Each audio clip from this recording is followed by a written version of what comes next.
شروع اللہ کے نام سے جو بڑا مہربان نہایت رحم کرنے والا ہے۔ کروڑوں درود و سلام نبی آخر الزمان صلی اللہ علیہ وآلہ وسلم کی ذات اطہر پر، جن کی وجہ سے ہم ہیں اور جن کی وجہ سے یہ کل کائنات ہے۔ پاکستان میں چاند دیکھنے کے لیے اور عید کا فیصلہ کرنے کے لیے کہ عید 29 روزوں کے بعد ہوگی یا 30 روزوں کے بعد ہوگی، مرکزی رویت حلال کمیٹی کا اجلاس اسلام آباد میں، جبکہ مرکزی رویت حلال کمیٹی کے زیر اہتمام زونل کمیٹیوں کا اجلاس بھی جو ہے وہ شروع ہوا تھا۔ آپ لوگوں کو بتاتا چلوں کہ زونل کمیٹیوں کا اجلاس پشاور میں بھی شروع تھا، جبکہ کوئٹہ میں بھی شروع تھا اور کراچی میں بھی شروع تھا۔ عید کے چاند کے حوالے سے باقاعدہ مصدقہ اطلاعات زونل کمیٹیوں کے پاس، جبکہ مرکزی رویت حلال کمیٹی کے پاس بھی آنا شروع ہو گئی ہیں، جبکہ کل جمعۃ المبارک کو باقاعدہ عید کا چاند نظر آنے کے بعد عید کا اعلان بھی کر دیا گیا ہے۔ یہ اعلان کہاں پر ہوا ہے، کب ہوا ہے اور یہ اعلان کس نے کیا ہے، یہ آج کی اس ویڈیو میں آپ لوگوں کو ڈیٹیل کے ساتھ میں بتاؤں گا۔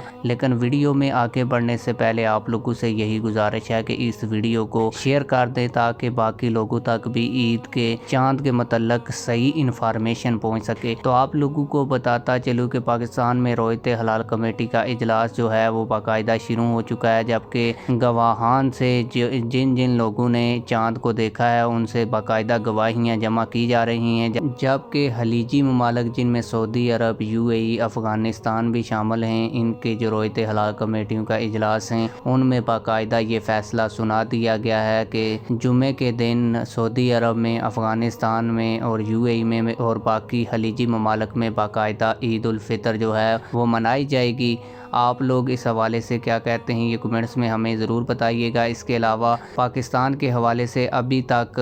کوئی مصدقہ فیصلہ نہیں کیا گیا۔ جیسے ہی کوئی فیصلہ کیا جائے گا کہ آیا 29 روزوں کے بعد جمعے والے دن عید ہونی ہے یا 30 روزوں کے بعد ہفتے والے دن عید ہونی ہے، یہ اگلی ویڈیو میں آپ لوگوں کو بتاؤں گا۔